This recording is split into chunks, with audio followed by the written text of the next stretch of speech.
Hello guys, Nate Bailey here with the Life Outdoors and Barebow Hunters. And today, this is video number 4 of the muzzleloader build. Today we are going to fit all the brass pieces.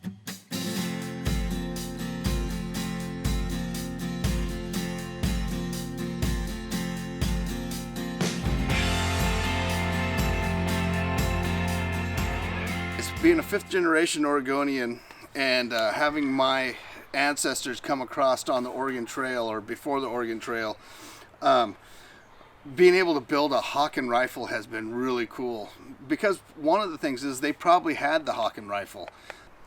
The Hawken rifle wasn't really popular until the 1840s, not the percussion style with the half stock that you see nowadays. A lot of the guys that were the early trappers never really packed a Hawken. It's kind of cool, you know. Jeremiah Johnson really made the Hawken well-known rifle, and it was a very good rifle. But a lot of your guides and things like that were probably the guys that packed the Hawken rifle. A lot of the guides early on. For today, we're going to put this guy together. This is the St. Louis Hawken from Three Rivers Archery. If you guys haven't been watching the rest of our videos, you can go back and check it out. But that's what this is. And this Hawken rifle is one that they sell on their website, and it's a kit, and it's a perfect way to get started doing this. I like the St. Louis because it's got the set trigger, and I really like the set trigger. If you guys haven't been around one, they really are just really nice to operate. So the set trigger, and then of course the patch box. I like to have the patch box on the end, so that's why I like the St. Louis model. The Frontier models also, it's a very good rifle as well, but this is a great way to get into it. You're going to know so much about muzzleloading by building one of these kits, and it's going to rekindle something in you. I tell you, I've been looking at muzzleloader hunts all over Oregon and seeing what I really want to do. It's rekindled something inside of me, you guys, that I think is pretty deep. Goes back a lot of years. So you might try one of these. You might try get into a little bit of muzzleloader hunting. It goes perfect with my traditional archery. Anyhow, today we're going to set both the butt. You can see how they left quite a bit of wood on there, so we can set it to whatever we want. And we're going to put the trigger guard in.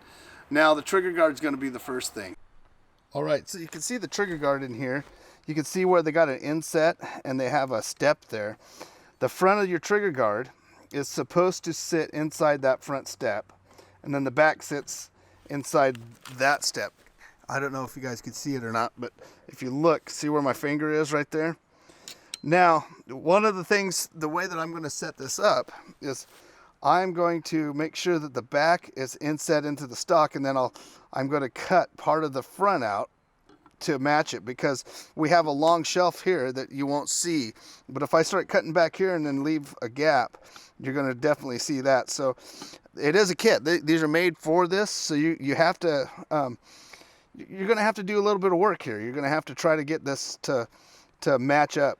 So I'm going to kind of cut the difference here, and I'm going to put it right there, and then I'm going to mark it with a pencil, and then I'll go over and use the Dremel tool to cut it out. It sits in there really nice, but then we're off right there. We don't want to be off right there. We want to actually, if we have to take any wood out, we should take it out up there, because you're not going to notice it by the trigger. You would definitely notice it back here. If I took some of the wood out, say I set it there and left that wood in there, you'd definitely notice that big gap, and it wouldn't look even close to right. So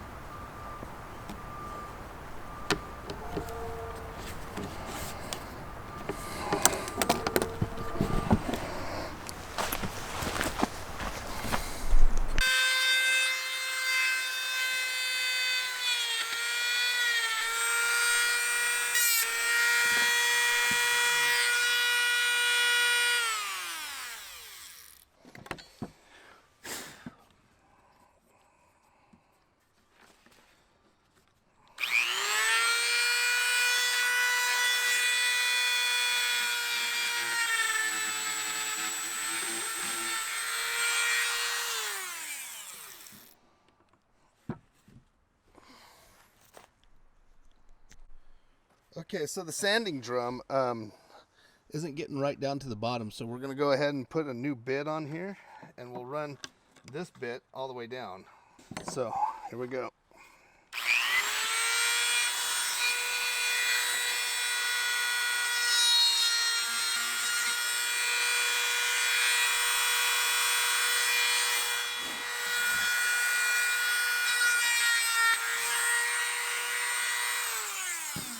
All right, we'll take a look and see what we got going on there, see how well it's fitting. We're moving a little bit closer in there, so we need to go just a little bit further in. Doing some more.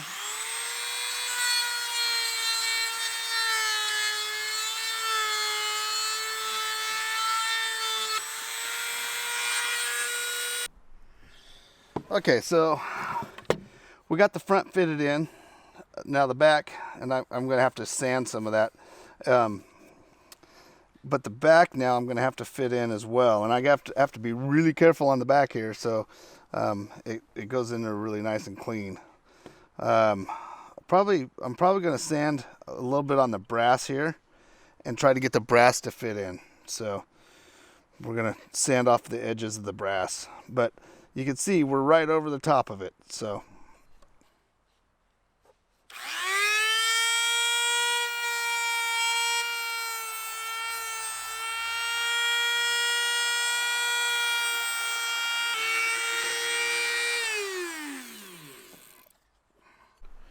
all right, so we got it set.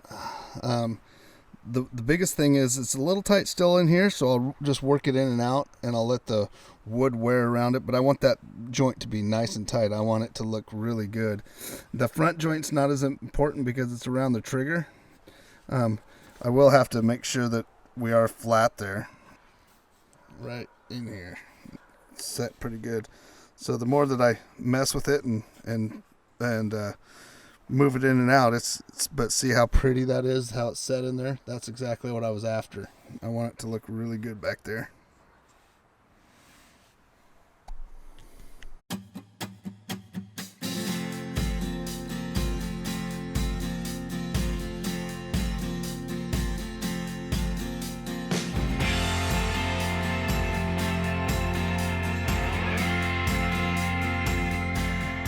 All right, now that we got the trigger guard fitted in, I haven't drilled the holes yet. I'll do that as soon as we start getting the stock ready.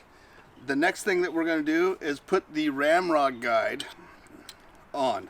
First thing that I'm going to do is I'll put the brass piece on, and I'll get it to where it'll slide on, and the Ramrod hole, there's a hole right here for your Ramrod, and that'll line right up.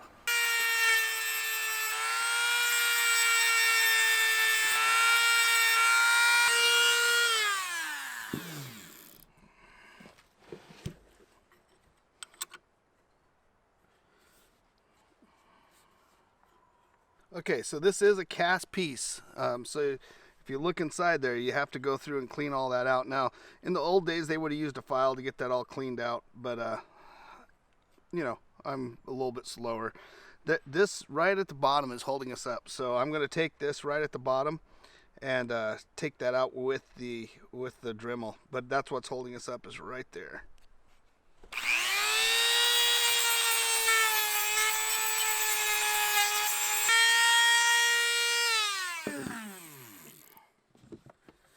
Okay, again, with anything else that I fit metal to the wood, I want it really tight, because that wood, after I set it up, that wood's gonna, we'll be able to push it right on top of the wood, and that's what we're really looking for, is for it to be tight on the wood. So you see, it's not quite tight enough on the top. I'm not going to take any more out of the brass. I'm going to take just a little bit off the wood there, and then of course I'm going to have to sand all of these to fit up against, tight against the brass.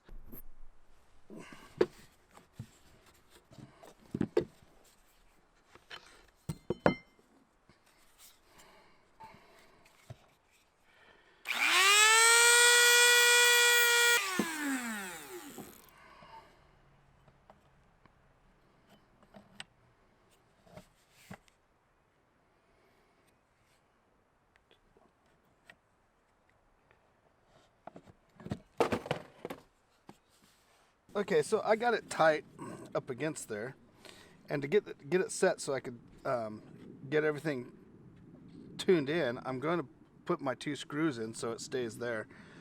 All right, so there's the 2 screws. We're going to go ahead and place them in there, and that way we can get this all lined up when we do our final sanding. Okay, so we got everything put together. We got the brass put on. The one thing that we have to do now is we got to form the stock to the brass. You want to keep all of your brass screwed in to do this, and then as you're doing it, you just feather your stock into the brass.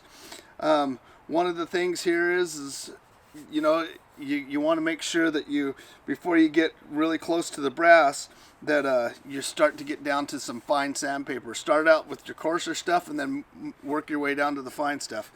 I'm not going to really show you much of that because it's just a vibrating sander and sanding until you get close there and then making those mesh, so it's not a hard thing. The one big thing that you really have to watch out for is when you put this on is how your barrel fits inside your stock once you put the brass on there. If it doesn't fit quite right, then go in there and clean it up and make it to where it just goes in snug. So you take your breech hook and it goes in snug. And once you've done that, then you know you've got everything taken care of on your rifle. So the next thing that we're going to do is we're going to sand that down, and then we're going to strip all the brass back off, and I'm going to black the brass. So follow along. We're almost there, guys. Hey, if you like this stuff, please subscribe. Leave us some questions. I'm going to hunt with these guys here pretty quick. April 1st is the opener for spring bears, and we're already got some spotted. So we're getting pretty happy about spring bear season, and we're going to be able to hunt with these guys. So stay tuned. Hope you guys are liking what we're bringing to you. We really enjoy doing this. Like I said before, getting my hands on this thing, knowing that my ancestors probably carried one of these over here, just kind of rekindled the history and my spirit inside of me wanting to get out and make an adventure out of things. So I'm really stoked to be using this. You guys, Three Rivers Archery has these kits on sale from Traditions. They got a Frontier kit, they got this one, and they got a Kentucky Rifle kit. Go over there. Trust me in this. This is you're gonna see when I'm hunting with this thing. I'm just like a little giddy schoolboy. I don't know. There's something about this history of Hawken rifle, and I'm really happy to be doing this. This has really been a good thing. Really changed me. So, all right. Hope you guys are liking it. Hope you're as excited as I am, because I sure am excited. I can't wait to shoot it. All right. Thanks, guys.